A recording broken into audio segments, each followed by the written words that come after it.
Hello, Bingies. Welcome to the BingeWorthy Podcast. My name is Johnny Randolph, or you can call me Randy. And I've got three bomb-ass co-hosts.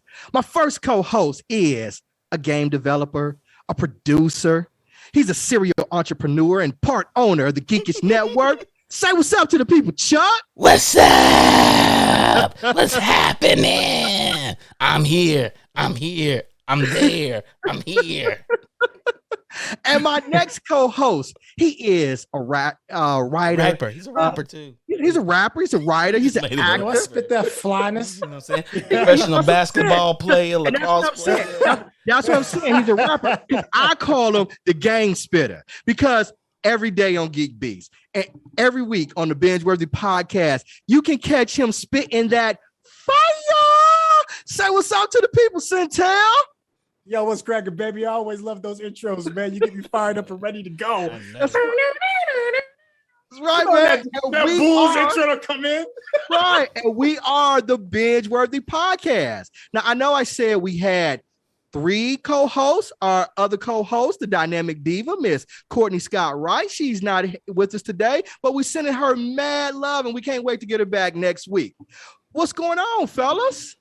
Nothing much, man. Same old same. Yeah, man, I feel like we ain't been together in a minute. Man, It has been some time. Let me say I apologize. I be going on these work trips, and they be having me exiled in the land of magic. So I'm be exiled there, and I just can't take my computer. So I do apologize. It's all on me. Nah, man, we all been kind of, but yeah, when we here today, we're doing a thing. Now, the premise of the BingeWorthy Podcast is that throughout the week, we will binge watch a series. And then we come right here to the podcast to evaluate that property and rate it according to our binge-worthy scale. We rate the series at the beginning of the show to provide a comprehensive, in-depth look at how we view the property. And then we rate it again at the end that maybe after talking about it and discussing it, it may have prompted some changes. Today, we are evaluating Star Wars Visions. Now, Star Wars Visions is an anime anthology series created by the streaming service Disney Plus, produced by Lucasfilm Animation. The series consists of 9 short films produced by 7 Japanese studios: Kamikaze Doga Studio, Corridio, Geno Studios, Trigger's my studio. I love Trigger. Oh, Trigger's your studio. Okay. I love Trigger. Kanema Citrus, Production IG, and Science Saru. Now, each telling their own original story based on the Star Wars universe. The anthology was released just last week, or this week, September 22nd, last week.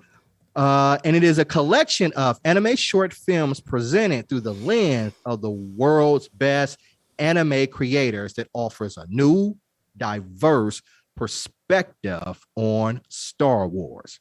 Now, we talked about our rating system. Our rating system, it's a 5-point system. Y'all felt more comfortable with a 5-point system. So at a number 5, it is a binge out. That means that shit was delicious.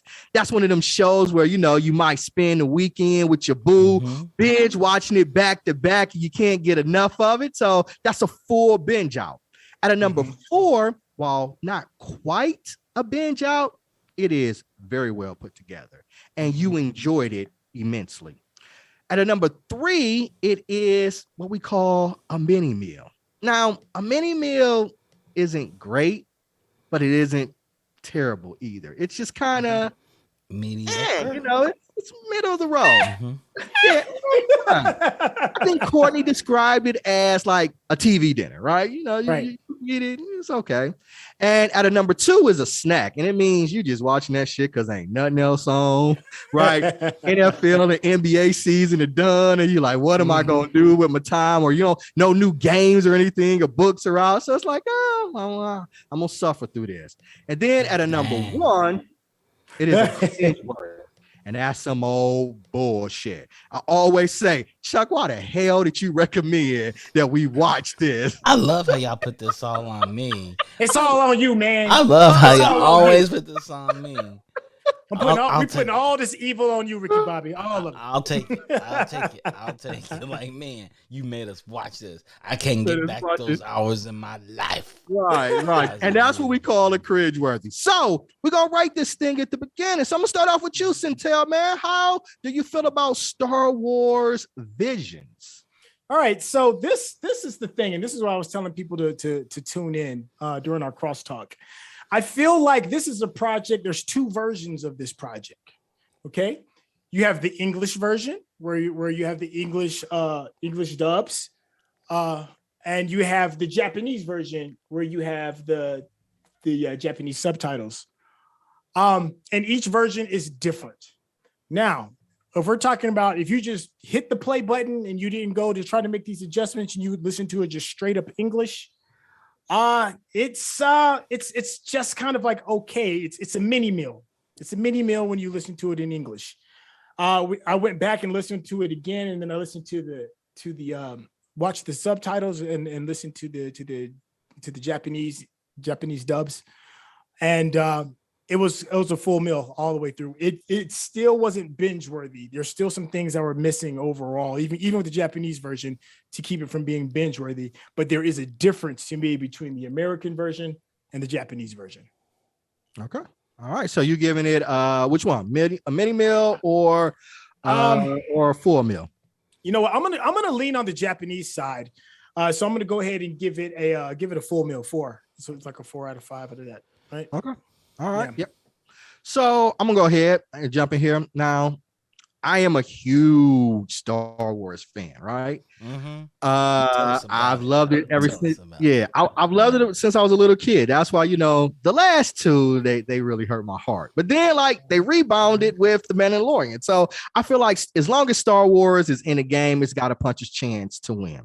With that being said, I don't think that we have to cling to all of the canon and everything like that. And I think Star Wars needs something to shake things up, right? It needs some different visuals. It needs another family to follow that's not named Skywalker, right? I mean, they've been wreaking havoc for the last 40 white years. Trash family, right? So we need some things to shake things up. And so when I saw the trailer for this, I was like, yes.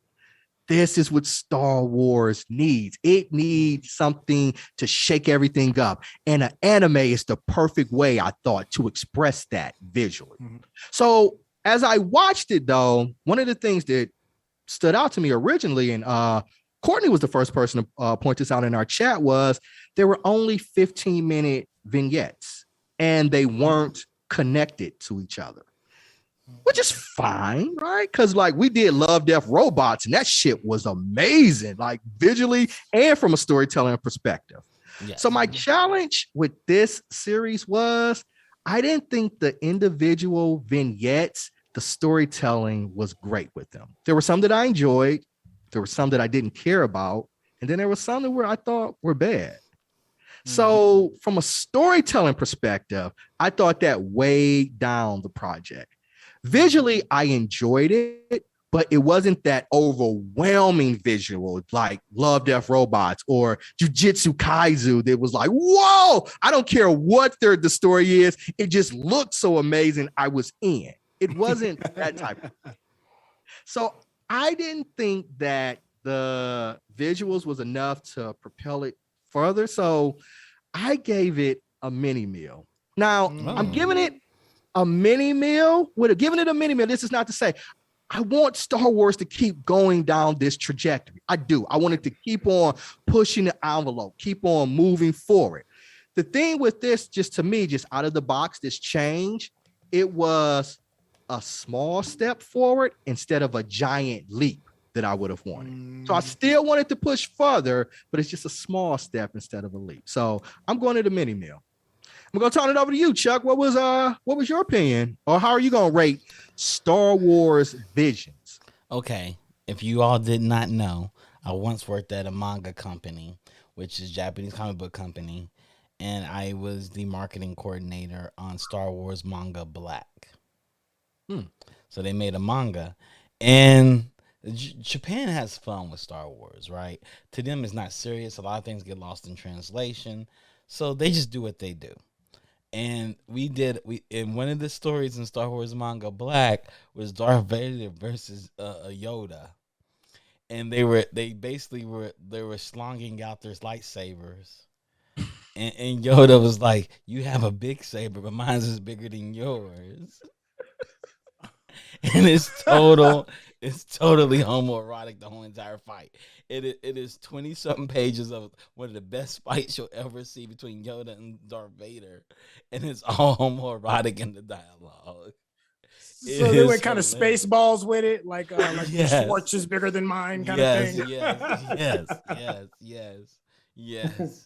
Yes. Total hilarious. They had like 5 stories in the anthologies. I wish I could find it. I can't remember where I put it. I think I may have gave it to Dudley and lost it. But it's an amazing manga. What I believe this series was, it was a bunch of Japanese studios, high quality studios, most of them, and they were translating Star Wars. They have limited knowledge, right? You got this thing called the Force. It moves through the universe. And Japan doesn't really understand these white people that are in the future and the poor Skywalker family. They don't really understand them. And so this is their interpretation. Because I remember when I saw the Phantom Menace, and Yoda walks in, he comes in with his pimp limp, then he throws his cape to the side, and you see the lightsaber. Then he pulls it in and starts jumping off the walls. Me and my boy Albert Holmes, we were in the theater in Japan watching it. And in Japan, you can drink in the theater. You can bring in your own 12-pack or 6-pack. So we're each about 12 beers in. When Yoda starts jumping around, we are on the ground rolling in the aisles of the theater. We're laughing, and everybody in Japan is very quiet because they got to read the translations, and we're on the ground rolling like this. What in the world is this madness, right? Okay. Yeah, we were totally thrown off. So I understand what their take is on this.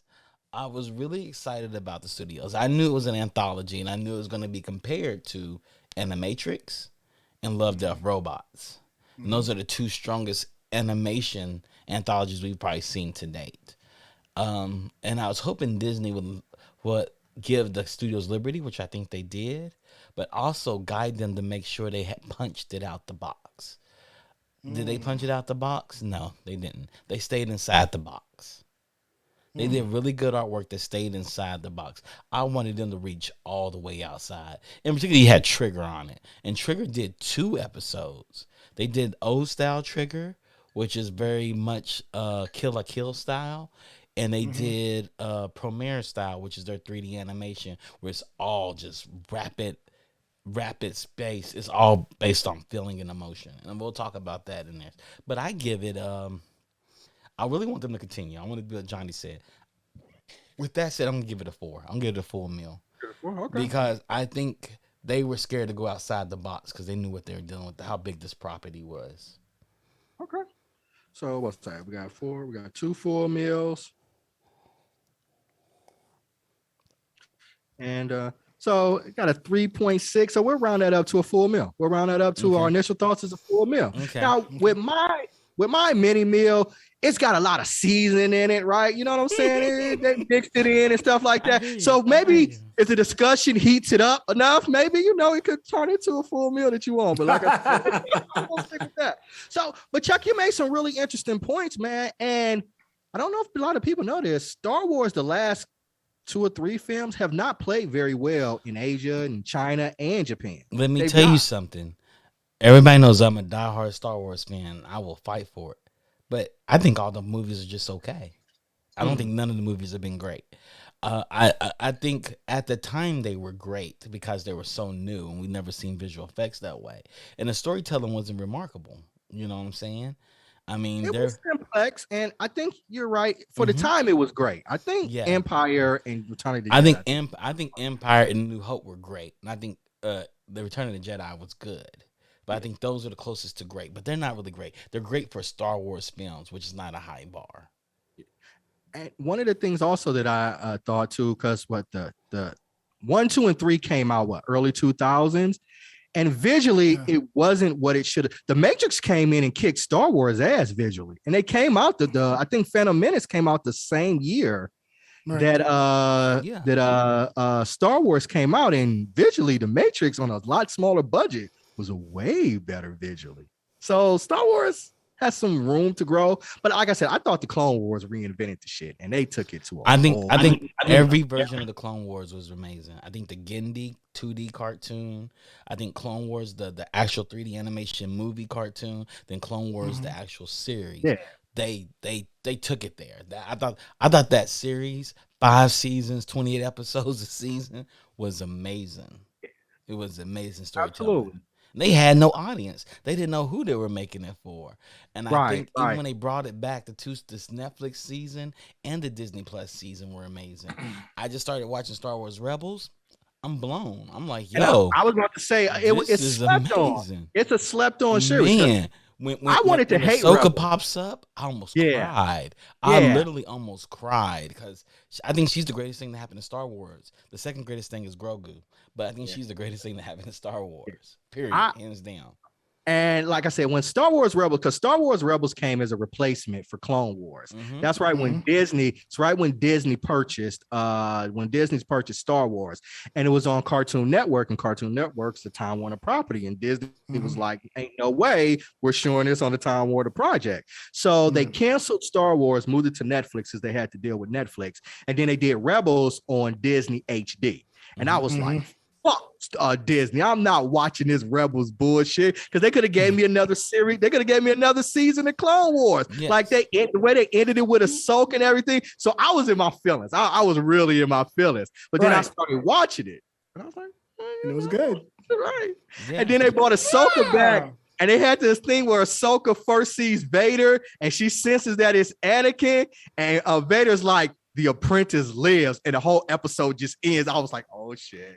Yeah. He was shocked. No, oh man, that episode, that series episodes are so good. Like when they meet up and she checks him, like, yo, and she's fearless. She's not scared of Vader. She's like, whatever. I used to whoop your ass when you were Anakin. You ain't as strong as you used to be. The shot that they had with, like, his mask was torn, so you got one part Vader here and one part Anakin, and they about to fight. I was like, oh shit, when she cut really his mask. I was like, that was dope. Not afraid. She's such a dope character. Yeah. I mean, she's all right, so dope. You said, hold on. Go ahead. No, Chuck, you had said something. Oh, well, actually, Randy, you had said something that I wasn't 100% privy to, and that was how bad the sales were of the Star Wars properties in Asia, in Greater Asia. So that kind of explains the decision for Visions. It puts a lot of things in perspective. It's like, well, if they're not responding to this westernized version of storytelling, then what if we have their storytellers tell what they believe a Star Wars story and how it should be. So with that, now that I have some type of perspective attached to it, I think this was a really good idea. And I do think it does need it needs a second chance. And if you want an idea of what these Japanese creators could do to the universe, then this is a perfect example of what they're looking for. So if you're turned off to it as a diehard Star Wars fan, then that kind of puts that line at that cultural disconnect. You see what I'm saying? It's like, you can respect the property, but there's a Western version of how you can enjoy Star Wars, and there's the Eastern version of how you can understand Star Wars. But I think both are necessary. And as far as Star Wars, the property of Star Wars and Disney in general, reaching out to give a whole different group of people their chance at this type of storytelling, to me, is brilliant. Yeah, man. And I think there's a medium. I think we can find a place where we can get both of them to enjoy. Yeah. So that's why what Chuck kind of said was, what they thought Star Wars to be like, come in and meld it out. Like let's get together. Let's get in the room. Let's get these bomb ass animators with these storytellers from, both Japan and America. Like, let's get in the room and let's fight it out. And let's come up with something that's just dope. Yeah. Like, and we're going to be like, yeah, this is binge worthy. Yeah. Like, go ahead, Syntell. I don't want to cut you off. No. Oh, no. I was just going to say, to go back to what I was saying, how there's two versions of this. and that is the English version, and then there's the Japanese version. And if you put American sensibilities and the type of voice acting that they're doing across this Japanese, very heavy Japanese content, there's a disconnect, man. And I felt it. It's a real big disconnect. But the minute I slapped on them subtitles and had the Japanese dub going on, I was like, this is a round peg in a round hole. You know, the American voice acting was a square peg in a round hole. It just wasn't connecting. And those two, I think, is what made a big part of it very off-putting. Because there's some of the stories where it just didn't work at all with the English. Like the twins, the story of the twins with the English voices, it just didn't work. Man, watch the twins again. It's with English subtitles, Japanese. It's crazy dope. It's so dope. Oh my God, it's a whole different story. And it's just off of that little bitty tweak. So I think what you're talking about, finding that happy middle, Johnny, is we got to figure that part out. Do we just keep it Japanese and let the Japanese have their own thing and keep it Japanese through and through? Because the blending of the two, that ain't working. That ain't the move.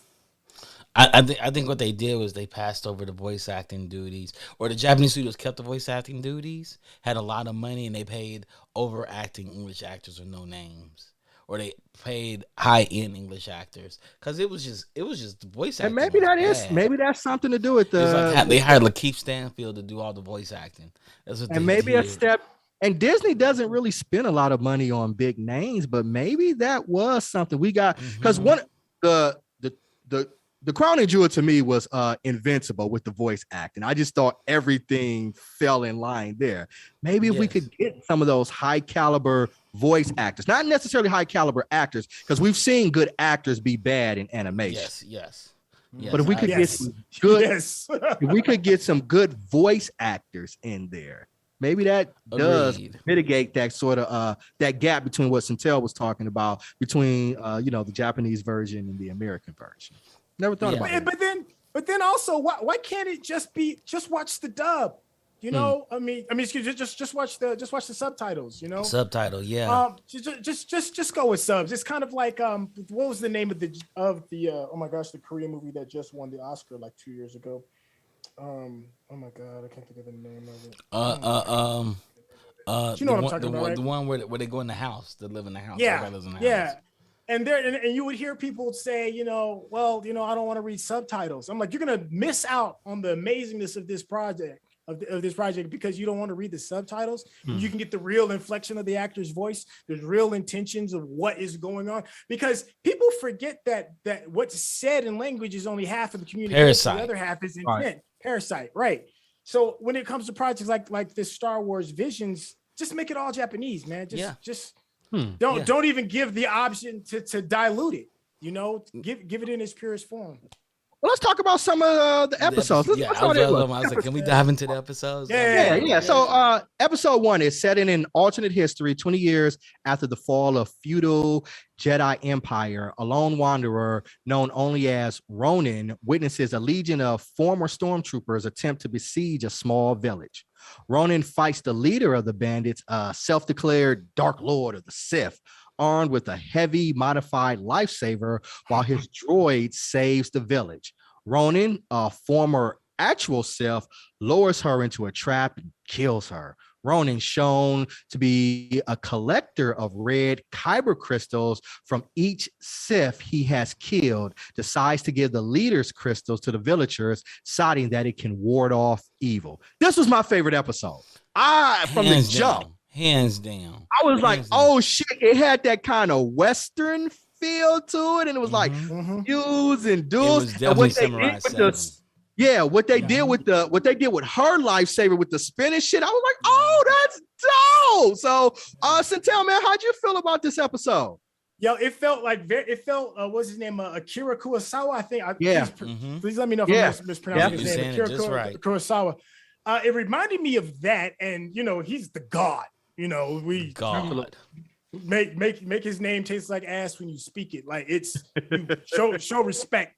Right. And it had that heavy feel. You got the Ronin that comes in, and you don't really know how it's gonna go about it. My favorite part that stands out to me was the tea kettle. He's like, yo, by the time this tea kettle go off, then you know what's about to jump off. It's like, dang, the tea kettle, where you gonna put it all on the tea kettle? You gonna get nice like that? I'm like, oh, I love that kind of stuff, right? So it just, and then of course, I'm trying to wrap this up real quick. The artwork, oh my gosh, that artwork was bananas. Visions, I think they made a mistake of putting that heavy hitter out first. Maybe they should have put that one like as the third episode to keep you like really super interested and keep you going. I put a good one out for one, but not that one. That one was too good. That was the crown jewel of the entire series, and they blew their wad first. And I was like, nothing's gonna measure up to that. You know what I'm saying? You can't go up from that, so that's probably why they put it first too, to make you jump in, because they get you 15 minutes. You're gonna watch all of them, hoping you'll get that flavor again. Yeah, you don't. Not completely. Yeah. That was the thing to me. Like from there, her umbrella lightsaber was dope. I was like, it fell off so bad. And not that they were bad, but that first one, like back in the day, you put in a CD and that intro just bop, and you like, yeah, boy, this gonna be a fine micer. And then like number 2 is like, and number 3 is like, well, it was better than 2, but like. Can I speak on the anime studio? Go ahead. So it's Kamikaze Dogu. Kamikaze Dogu is known for JoJo. If you ever watched the anime JoJo, really, they do JoJo. Their big movie anime they made the most beautiful 3D anime ever, but completely pointless movie, and that's Batman Ninja. That is that style. That is Kamikaze Dogu. Right. So absolutely beautiful, but you're like, beautiful. What's like, going on? What's going on here with Batman? They got mechs. We'll never get mechs in beautiful Japan. But I love Batman Ninja. I tell everybody, get high and watch it. Yes, I was about to say, smoke a bowl before you watch that one. No, I don't even get high. And I looked at that, I was like, I need to be high watching this. Guys, that's actually what I was looking for in this series. Like, I want some shit that's just like mind blowing. Like, Batman Ninja's mind blowing. It's not like Star Wars canon, but like visually what Star Wars should be. Yeah, you'll watch Batman Ninja and be like, nothing should look this beautiful and make less sense. It makes I feel like Disney saw the success of Love, Death, Robots and was like, I think we can do it too with the Star Wars project, but I don't know if they gave them the necessary freedom that Netflix gave Love, Death, Robots, because some things Love, Death, Robots is not for kids. It's just not for children. And I think if you're dealing with somebody overseas, you have to like kind of like let go of what is culturally acceptable here, Western wise, and then just let them be them. And I think you would have seen that edge that you're looking for, Johnny. Without it, you have to stay in the realms of PG-13 at best. Don't get any further than this. It can limit what you're willing to do to push the envelope. Yeah. So they're staying in the box still, and that's in the box. And our tempo, and that's been a problem with the last 6 tentpole films. It's like they kept them in the box. The series are outside the box because they were outside the box when they started before Disney even bought them. So you can't bring that back in the box. It's already out the box. But like, for example, Kamikaze Dogu, they did Pop Team Epic. Pop Team Epic is really wild. It's on Netflix. It's a really wild cartoon that's just all over the place. It's really completely esoteric. The small skit cartoons. It's like it's like Teen Titans Go on steroids meets Seth Rogen and drugged all the way out. It's wild. It is wild. You'd be like, what the hell's going on? But it's so good. Pop Team Epic is amazing. And it's on. All right, so let's go into episode 2. We got in a battle during the Clone Wars. Jedi Padawan named Jay attempts to escape the war, only to stumble upon a Hutt named G. G offers to take Jay in if he becomes the lead singer of G's rock band Star Waver, and Jay accepts. Years later, during the reign of the Galactic Empire, the members of Star Wars are hunted. Star Wavers are humbled by the bounty hunter Boba Fett. Fett eventually captures G and reveals that G's relative, Jabba the Hutt, wishes to execute him due to G not wanting to be a part of the family's crime syndicate. Jay inspires the other members of Star Waver to go to Tatooine and attempt to save G. They manage to convince Jabba to let them play one more song together before G's execution. The song is loved by the Schuschner's audience, and Jabba becomes the band's first sponsor. How you guys feel about this one? This is the most out of the box one. It was bullshit to me. I didn't care about it at all. I saw y'all faces. I didn't care about it at all. Like, it had Boba Fett, but it was like, y'all wasted Boba Fett, man. Like, I didn't care about this rock band or anything. I think that's what Studio Colorado was going for. They wanted to do a completely different story. They're like, we don't. Everything else is going to be lightsabers in the forest. Yes. Oh, you beat me to it on that one. Yes, Chuck. Please finish your thought. Go ahead. That's all I need to say. Yeah. You going to finish. Yeah. So, and then Chuck heard me say this before. I think a big part of just this is everybody that may not known all the story of Star Wars. They knew one thing as Jedis and lightsabers, and everything. All these stories revolve around Jedi and lightsabers. And I like Jedi and lightsabers, but golly, I mean, it's almost every story, with one of the exceptions being this. This decided to be very Japanese and be very out the box. But there was a part of it that gave a slight hat tip to me to like a Scott Pilgrim-ish kind of feel, because Scott Pilgrim had like a band, and it was superheroes in a sense, and him trying to stick up for his girl by defeating her boyfriends and all this other stuff. So it had it had the rock and roll, it had some action in it. So to me, it felt like Scott Pilgrim. The animation was fun because it had that bubbly, when they redid Thundercats, California. that kind of look. Yeah, it was that weird, California, bubbly, that boppy kind of thing. Cal Arts look, yeah.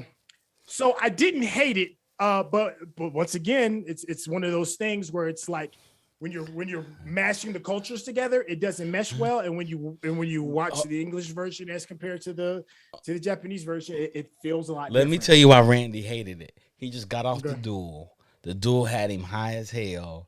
And they brought this right behind it. Yeah, that was the worst move ever. That was the worst. Yo, Chuck, who's the person that might be. Who's the person that's responsible for placement? Like, I feel like they were just way off the mark. Way off the mark. Yeah, man. You got fired up, have it. and then you bring that. Man, I'm like, I was like, wow. That don't mix. They were like, okay, we're gonna hit them hard with this duel. Then we're gonna go completely left field. So the next 6, they don't know what to get. They don't know what they're gonna get. But the one thing they did do, I think this may be a common theme. I think Star Wars, the franchisees went to all these Japanese studios and says you have to have a lightsaber. Because he had a lightsaber, but it was a microphone. And the whole time I was like, is that smart that he's got his mouth right in the front of where the beam is supposed to shoot out? I couldn't but get I out of like my the head fact. with that. So that might have been one of the requirements they had. They're like, oh, we don't speak Japanese. Tell these Japanese they just need lightsabers and every damn thing.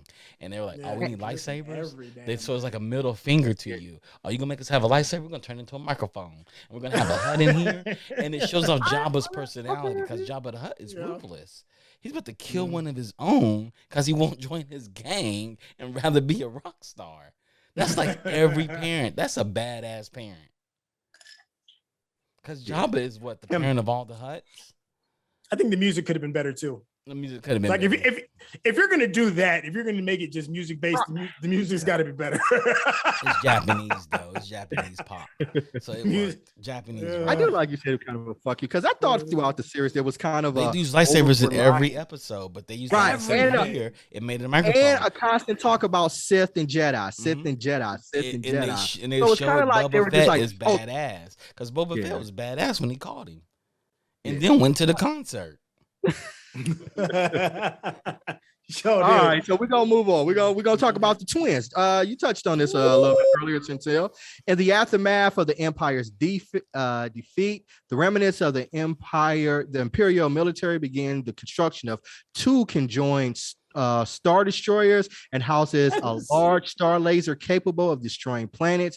Using Sith alchemy, they are also able to create 2 Force-sensitive biological twin names, Kara and Am, who they are training in the dark side of the Force. All right. So, man, go ahead, Syntell. Tell us how you felt about it. You know why I love the twins? Because it's absolutely ridiculous. It's ridiculous. They got like a double-headed galactic destroyer. You got a dude that just decides, I don't want to be a bad guy anymore. Yo, this dude is fighting in space without a helmet on. I was like, it makes absolutely no sense. but the visuals are crazy. And I made the mistake of watching the English version first, and it didn't connect. But when I watched the Japanese version of it, oh my, it almost became my favorite once I watched the sub version of it, because when you hear the emotion of the Japanese being spoken, you don't really know what's been saying, but you hear the screaming and and I'm gonna die and all that stuff. It translates perfectly with all the madness that you're seeing on the screen, and you don't give a damn that this dude doesn't have a helmet on in space. You don't give a damn that he used a lightsaber to slice the entire Battlestar Galactica looking ship in half and then warp himself to another. It makes no sense, and it's pure Japanese. I think it was the most Japanese out of all of them in there, and it needs its due respect. I loved it because it was absurd. So Chuck, man, you speak Japanese. How was it like? You don't need the subtitles the way me and Syntell do. Yeah. Not to the degree that we do, at least. Yeah. So like, how is it for you watching, the Japanese dub, where you're able to keep up real time and everything with it? FYI out there, everybody, Chuck speaks Japanese. I just, I want to throw that out there. He speaks Japanese. Kabashuki Gaisha Turiga Studio Trigger is one of my favorite studios of all time, because they made one of the greatest anime. I wanted to do it on this show. Remember, I kept saying we need to watch Kill la Kill. We need to watch anime Kill la Kill. We need to watch anime Kill la Kill. They did Kill la Kill, and then they had this other anime. If you have photosensitivity, you're gonna have a seizure if you watch. It's called Promare, and this is in the Promare style. And Promare is like, hey, we're 2D animation studio. We actually draw on our 3D models 2D, but now you know what we're gonna do. We're gonna do full 3D and use this camera to swing around everything. And they do it in this. It's all about kineticism. They are Michael Bay of anime. They are purely Michael Bay of anime when they do 3D animation. And the Japanese is trying to kill me. I'm trying to kill you. I'm going to kill you. Ah! And it's just kinetic energy the whole entire time. And the camera moves. And next, he's taking the X-wing down. The camera swings out in front of it. Then shoots behind it. Then shoots around to her side. Then shoots back around to his side. Then there's an explosion. Right? I'm not gonna lie. I love that. I love that. Watch Promare and have your mind blown. Because Promare does things with the camera that we have never seen, that we're told we're not supposed to do in film. They're like, you're not supposed to do this in film. You're not supposed to do this in film. And they turn around and do it. And so Studio Trigger did that. And I'm like, oh my God, they caught all the emotion of people. And they're absurd. Promare is absurd. It's basically a fire force where people catch on fire and they got to put them out. But just randomly combust. And there's this whole race of people that catch people on fire that are like, they treat them like the Jews in concentration camps. It's wild. It's wild. And it's on HBO Max. But when you watch this, and I watched it, and I was like, this is absurd. But that Studio Trigger, that had so much trigger. She had a Darth Vader helmet on that was part Evangelion. And the reason it's part Evangelion, because the founder Studio Trigger is from Gainax. And his claim to fame is Evangelion's, the third movie. So he's like, I made $2 billion on Evangelion. I'm going to put the helmet in my Star Wars anime. And I'm going to have, the anime was even Evangelion. The sister was like, we're made to die. That's so Evangelion. It's like, oh my God, this is wild. This is wild. And I was like, okay. I was like, did I like this or not like it? Do I like it because it's Studio Trigger and have a fascination with that studio? Because I get what they're doing. And I say, yo, they're hip hop. Every time I watch Studio Trigger, I think they're hip hop. It's like, oh, that anime traditions that everybody uses, we're going to throw that shit to the side and just do our own thing. We're going to go wild. We're going to smoke a bowl.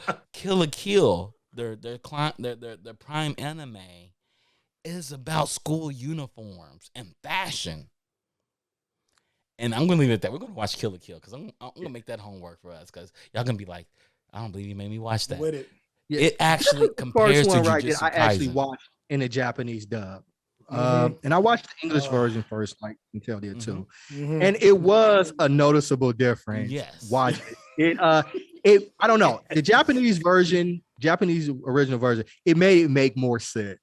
I don't know why, just the acting in it seemed, the tone, those things, it just made more sense. Whereas in the English dub version, it was just all over the place. Yeah, my sister, I'm going to die. I'm going to do crystals. Like, oh my god! Let me tell you how badass Studio like kids, like playing imaginary games with each other. But somehow when I watched it in the Japanese dub, it became, I don't know, the stakes were higher and it became more serious. Let me tell you how crazy Studio Trigger is. They did an anime in 2014 called When Supernatural Battles Become Commonplace. That's the name of the anime. It's based on a light novel. Light novels have really long names. They're like telenovelas. But it's like when supernatural battles become commonplace. And they made an anime. And it's about a little girl who beats up on everybody with her supernatural abilities. Okay. Did anybody like the idea that the twins were made from the Force? I like and they that. were destined to die, but they had divergent paths. So even the Force doesn't necessarily create you go to the same path. Yeah. I thought that those and the kyber crystal. I wanted to. The kyber crystal they're supposed to shoot wasn't corrupted. They were supposed to corrupt it. Yeah. And she corrupted it. Yeah. And he could see her, and he could see the future, but she couldn't see her own future. She see her own future. Yeah. I thought it was some good storytelling in that. But again, it's Trigger. It's what I expect out of Trigger. Yeah, it made more sense in the Japanese version because at first they were just too high pitched. You remember when you was like a little kid and you was always pacing around and your mama was like, "Sit down, boy, you're making me nervous." And that was the energy that they were giving me. I was like, "Tone it down, y'all making me nervous, man." Oh man, I like some of the humor too because the dude. Because they're like, what? Somebody stole the crystal. And the next shot is they look over to the other side of the destroyer and you look, and the chair's empty. And the dude is just walking. He's got the crystal in his hand. Yeah, and he walks amongst the stormtroopers. The droid is like, we're just gonna walk. And he's like, yo, relax, we're gonna be all right. And that door opens up and you see, and I was like, oh. He walks right up into them like nothing. Right.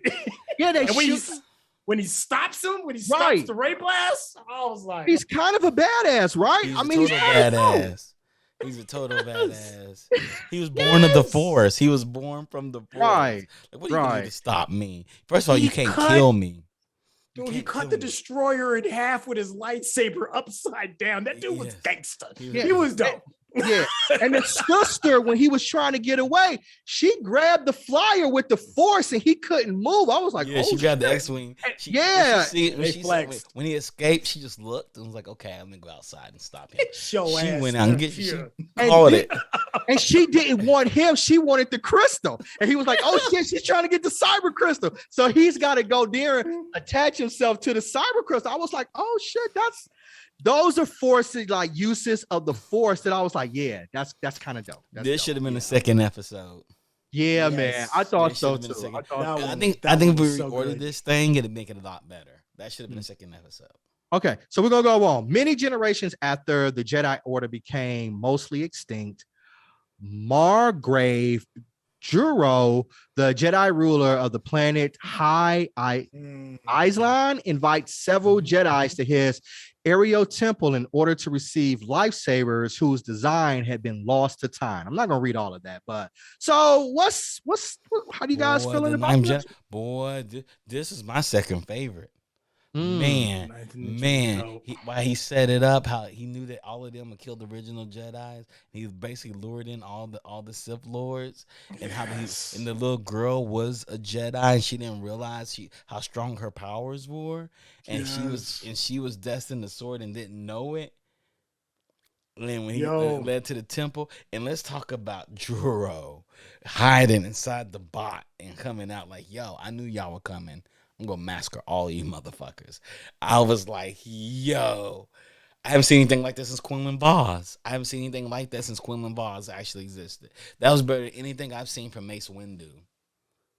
Yo, I thought the thing that stood out to me the most, they just took Kanan and threw it out the window when they did this. And they were like, who you are and your energy is going to determine your lightsaber color. I thought that was brilliant. Yeah. I was like, I've never seen that done before. Yeah, you have to corrupt the crystal. And the way they added that twist, there's one more extra twist to it, is when the reveal comes and you see that everybody is really a Sith and they're all trying to wipe out the Jedi. And you see like 6, 7, you see, you see 6 red lightsabers. So 7, right? But one of the guys, he's just aping out so much that he's giving himself to the dark side in a sense, but he wasn't really truly dark. And he's like, I know you're better than this. And his sword turns purple. And I was like, oh, that's great. That's a beautiful thing. And because you don't have to be just that one thing. Go ahead. Yeah. No, finish your thought, man. No, I was just going to piggyback on what you were saying.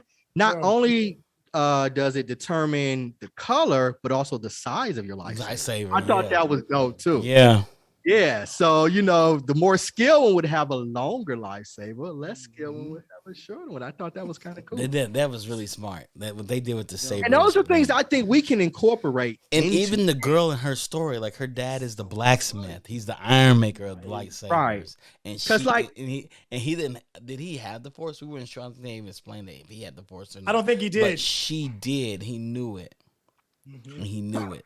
Right. Like we got a big old universe out there, right? So everything that's been Star Wars canon so far, it doesn't have to be true for the entire galaxy, right? So we can get we can get stuff where it's like, oh, over here, like the Sith have to corrupt the crystal to make it red. But like another part of the galaxy, like, no, we don't do that. It's like your natural essence will determine your crystal, because the cyber crystal, the crystal picks the Jedi. It's like Harry Potter and the wand. The crystal picks the Jedi, and then the Sith has to go in there and corrupt it. So we can have different rules across the universe. Yeah, and those were things that I wanted to see explored more. Like I said, so it's a good step. It's just like the Jedi, the blacksmith that made the lightsabers made it where he could choose colors. That was his ability. Like you choose like the lightsaber. My lightsabers are based on who you are. I think that's dope. Like we can put that in movies. Right. We can put those in movies. We can put that in any part. Like, and I think that fusion, that's the kind of energy we need for Star Wars. Okay. So, and that little girl was dope, man. She was dope. Like she wasn't even fully trained, and she was giving folks that work. There's that scene where she's on the speeder and they're going over the ice, and she senses them closing in on them, and she jumps off of it and turns. And as her momentum is carrying her, she's running and she's like getting ready to pony up with this dude, but she's still dealing with the slide at the same time. But it was like it was the animation and how they worked all of that together with all of those factors. I was like, oh, they are all the way flexing on this. That was just dope. I loved the fight scenes. I did too. All right, so we're gonna go on to episode 6. Shortly after the great Jedi purge, a droid named TOB-1, Toby, lives on a deserted planet with his armless creator, Professor Matika, and dreams of becoming a Jedi Knight. Oh, I got one question. Did you peep that he was armless the first time we watched it? I didn't. I didn't either. Yeah, I didn't either. It wasn't until the second time I watched it I realized he didn't have any arms. But go ahead. No, I'm just I want y'all to weigh in. How y'all feel about this one? I was just indifferent to it. I thought it was okay. I think it was a nod to Astro Boy. Yes. It was a nod to Astro Boy. It was a nod. It was Science Saru saying, look, the reason that you came to us is because of this one anime. This one anime creator blew up around the world. He gave us the white lion, Leo, the great white lion, and he gave us Astro Boy. And the world fell in love with Astro Boy. And we're showing homage to that. Yeah, and with the Astro Boy, because isn't there like a whole thing with Astro Boy, like him trying to find his humanity in a sense? Yes, because he found his humanity because he brought plants to life, and he could use the Force. Right. So somebody is Force sensitive and they're inanimate, and now you're bringing something that is rooted in life, the Force, to something that doesn't have life in it at all. I thought that was a cool juxtaposition. Yeah. How does that work? It isn't canon, but it does change things, because that's one of Vader's That's one of Vader's drawbacks, because his body was so badly burned, the flesh on it. So he's so mechanical.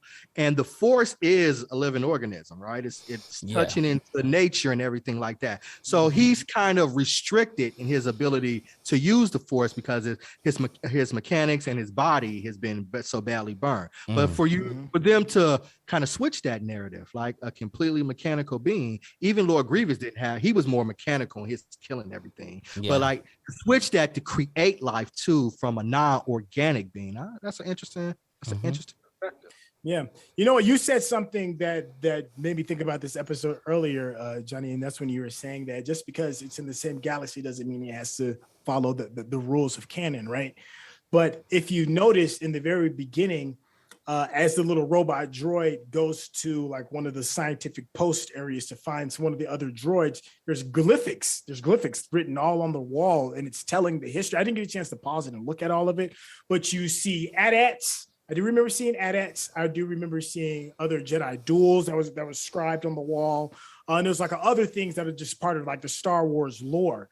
So maybe in this universe, those rules of the original canon do exist, but yet this story is still alive and well, is going on alive and well. So I think that was the artist kind of like giving a hat tip to what you're saying, paying homage to the original canon by showing the snow speeders and the AT-ATs and all the other stuff with the modernized glyphs on the wall, but still telling their own story. I can dig it. All right. Yeah. So centuries after the death of Darth Bane and the initial extinction of the Sith, Tai-Jin and his Padawan Don are sent to explore the Outer Rim when Tai-Jin senses a disturbance in the Force. This was my second favorite episode. I just love this because it was kind of, to me, it was a real nod to old school Star Wars. A master and a Padawan going on a mission to encounter the unknown. I really dug this one. This was vintage Star Wars to me, but it was fun. What are you guys' thoughts on this one? I love this one too. This one's up. This may be my second favorite. I'm gonna say a couple of my second favorites. Yeah, you done said it like 3 times. I have. I'm just pointing it out. And this is made by Studio Trigger.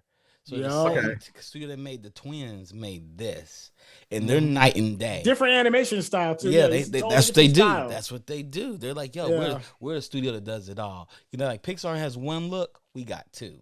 We got Disney and Pixar look. What you want? What you want? Yeah. I mean, to me, I thought he was a black Padawan. I just assumed, I saw him. I was like, oh yeah, that's a brother. So I had. Was that out? Yeah. Yeah. So I had an initial connection, biased as it may be. It's just what it is. I had added that initial connection with him, and I was like, yo, I want to see this dude. Y'all know what makes so interesting? Shine. Their relationship was like Anakin and Obi-Wan, but Dan wasn't strong enough. Like Anakin was the same way. I'm gonna go to the mountain. I'm gonna do that. You stay in the village. I got this. Anakin was the same way throughout Clone Wars. And here my man got him up too. Yeah, he did. Quick. Because he wasn't ready. He wasn't ready. And what makes it bad is Tai-Jin was cool about it. Like, you do like this? Like, oh, I've never been out here with you, Master. Anakin was actually the same exact way. Even Ahsoka was that way, but they were stronger. And that was the reason Ahsoka was assigned to Anakin, because she was so strong. Yeah, it was like, oh shit, we got another one. Anakin, you take her. You take her. Like, she just like you. And Obi-Wan called it out too. He was like, Anakin's like, she's hard headed and doesn't listen. He said, sounds like somebody I know. right, like here. Yeah, and she rivaled Anakin. Anakin knew it. 15 minutes in the room, that was like, oh, we got a master for you. Anakin! We've been dying to give him somebody.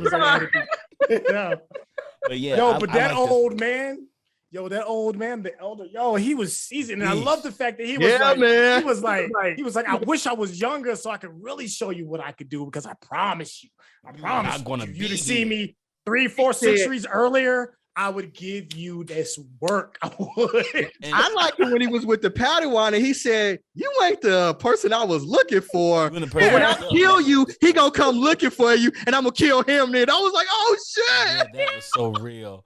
And it's after Darth Bane, right? So he survived the onslaught of Darth Bane. Right, right. Because Darth Bane, the Sith used to be an army. Like they used to be like the Jedi. But what would happen is they would get so jealous and envious of each other. They would kill each other and they were never able to live their full strength. So Darth Bane was like the only way the Sith will ever be able to rival the Jedi if it's two of them, a master to teach and a Padawan or an apprentice to learn of it. And so he killed all of the other Sith and the Sith tribes. Yeah. So this is right after that. So this guy survived all of that. He was badass.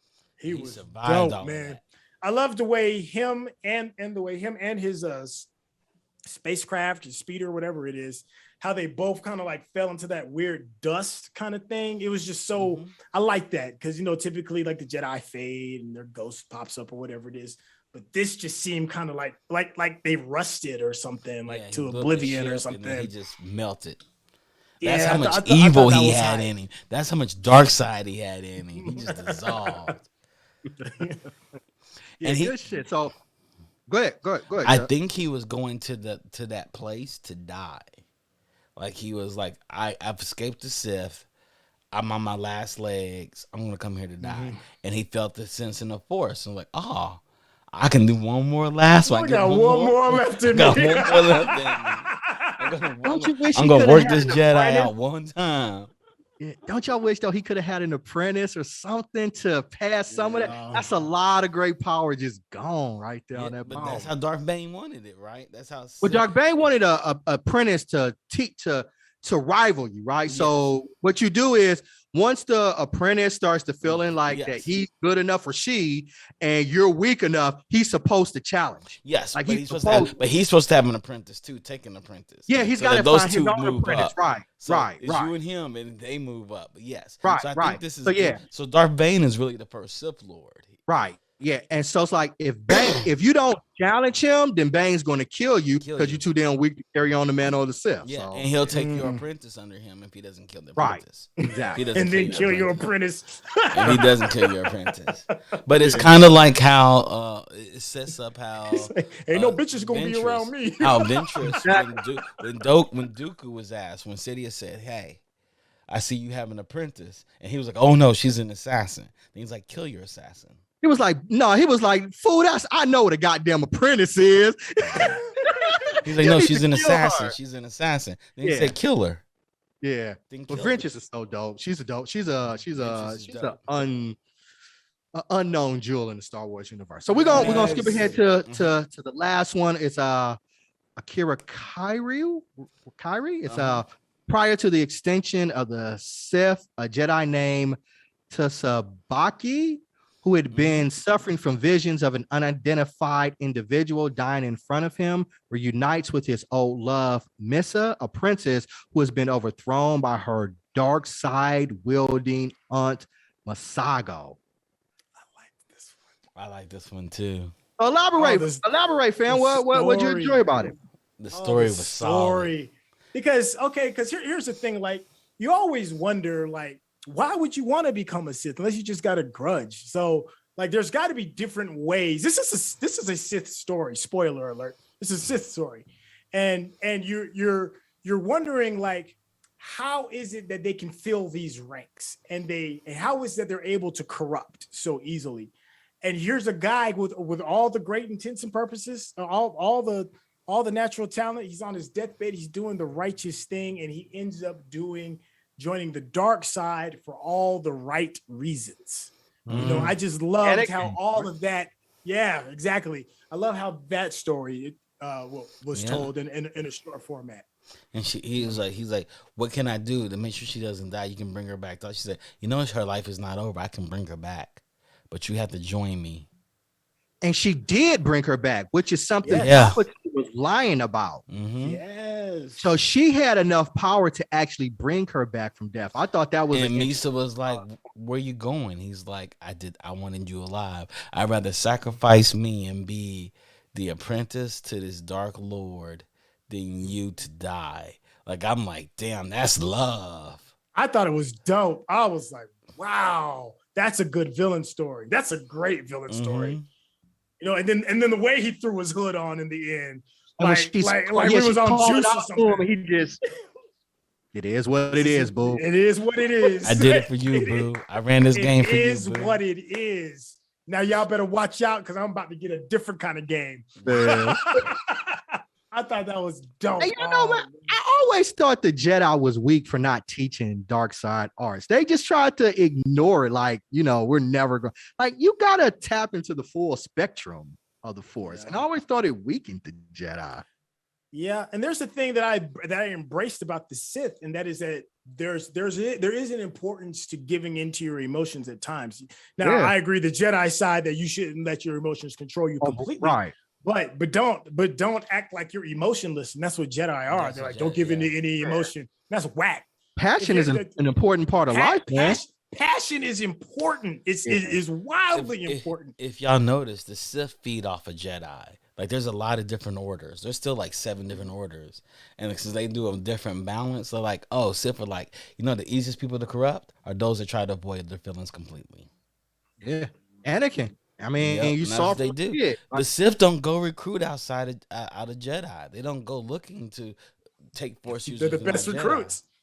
They're like, yo, let's get. They got that UK Duke type recruiting game, man. They do. Alabama, like the Sith are like Nick Saban, baby. Yeah, this is what they do. They're like, yo, let's go find these niggas out here that they're abstaining right now. And man. Let's take them to Magic City. Man. Yo, they Suge Knight. Yo, you tired of your Jedi masters trying to tell you to use the Force when you don't feel like it? Come to the dark side. Come to the dark side, right? All right, fellas. So we're gonna rank this again. We started with Syntell last time. We're gonna go with you first, Chuck. So how you feeling about about vision discussion? Still a full meal. Still a full meal? Yeah. Okay. All right. Syntell, man, what were your thoughts? You know what? I like the way we've changed this grading structure because I am going to change my mind, man. I'm going to give the Japanese version binge-worthy. Now that we've gone over and I'm looking at some of this, and that we've gone over some of this stuff, the Japanese version. I'm only talking Japanese version. Okay. The American version is still a mini meal. Still, it didn't move. I combine mine. I was like, it's a full meal. So if I have to grade it, if you need just one score, take the binge-worthy because if I am going to recommend this, I'm only recommending the Japanese version. Yeah. Okay. And you should probably recommend the order in which to watch these.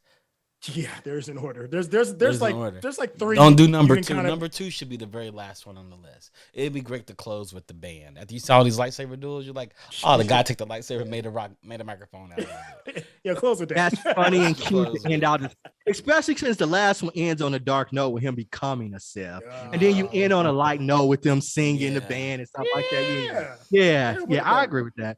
The discussion today, fellas, y'all, it was really good. Y'all identified some nuances and things in there that, you know, I might have skipped over looking at. So I gave it a mini meal, but, you know, y'all helped me add some season to it. You know, you helped me mix it up a little bit. You know, Mama threw the Lowry's on there and stuff like that. And, the Lowry's on there. And we put it, you know, we didn't put it in the microwave. We put it in the oven. Right? We put it in the oven. Yeah. The microwave, warm baby up. We turned it up a little bit, right? Now we ain't gonna worry about the diabetes and high blood pressure from all that stuff later on. We just gonna say, man, y'all made me turn it into a full meal. So you know, we talking into it. So I'm gonna give it a full meal. So we got a binge out for exclusively the Japanese version, and we got 2 full meals. Yep, we got 2 full meals. So that's 13 and 4.3. So we're gonna round to the full meal. Okay. Yeah, I'm good with that. Yeah, man, I'm glad we had this conversation too because it did shine some new light. Because there were parts where it's just not where it should be. And let's just call it what it is. I think if they would reorganize the structure of this could easily be a binge out. This could easily have been a binge out. It's a good step in the right direction. Yeah. We didn't talk about Ocho and Luke. Ocho and Loop is a great story. Oh, that's right, with the furry rabbit. Mm-hmm. Yeah, man, yeah. that's a the great rabbit story. Yeah, man, that story is amazing. Like, wow, this is a very human story. So some good stuff. Good Yeah. stuff, fellas. Syntell, bro, you got anything you want to tell us before we head out, man? Yeah, hey, if this is your first time watching one of these kind of anthologies when it comes to animation, do yourself a favor and check out Love, Death, and Robots. Love, Death, and Robots is how it's done, and it's done very well for both seasons. So if you're feeling this, check out that, and if you really like that, then of course go to the Animatrix as well. But Love, Death, and Robots first. Definitely good watch. Boss man, you got any last words for us before we head out? Yeah, if you love anime, check out Jujutsu Kaisen. If you check out Jujutsu Kaisen, check out our review on Jujutsu Kaisen. If you're unsure about if you're gonna watch Jujutsu Kaisen, check out our episode of Jujutsu Kaisen. It's very well worth it. Something else I like to say: if you like Trigger, Kill la Kill is a great anime, and if you ever need anime suggestions, hit me up on the socials. Charles Babb. You know, I'm Charles Babb on Twitter, Charles Babb on Instagram, and I recommend all kinds of anime for you. Good shit, man. So that concludes our show for today. Thank you guys so much for tuning in. And as always, we got to give a shout out to Digital Click, man. If all this beautiful artwork that they provide for us, if you enjoy that, then consider reaching out to them, digitalclick.com. Please follow us here on Twitch. And if you love what we are doing, please consider subscribing to this channel.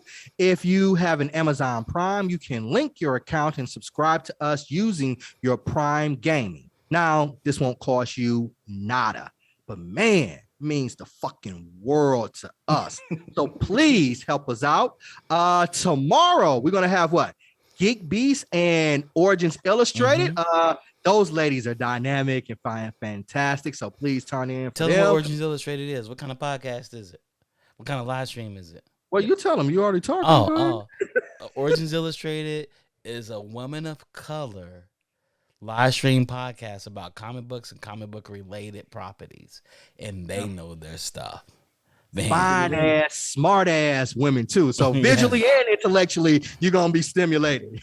packed full of comic and superhero wisdom. Yeah. They are dope. Right. They dope. So please tune in. And hey, I can't forget about my brothers here, Geek Beast, Chuck and Syntell holding it down every day. You know, they bringing you the latest and greatest in comic book news. Y'all crazy. All right, man, this has been fun. So check us out next week. I don't know what we talk. Are we doing Transformers next week? Man, we'll discuss it when we get offline. Yeah. Just tune in next week and be surprised. Yeah, tune in next week and be surprised. So same back time, same back channel. Talk to you guys next week. Peace.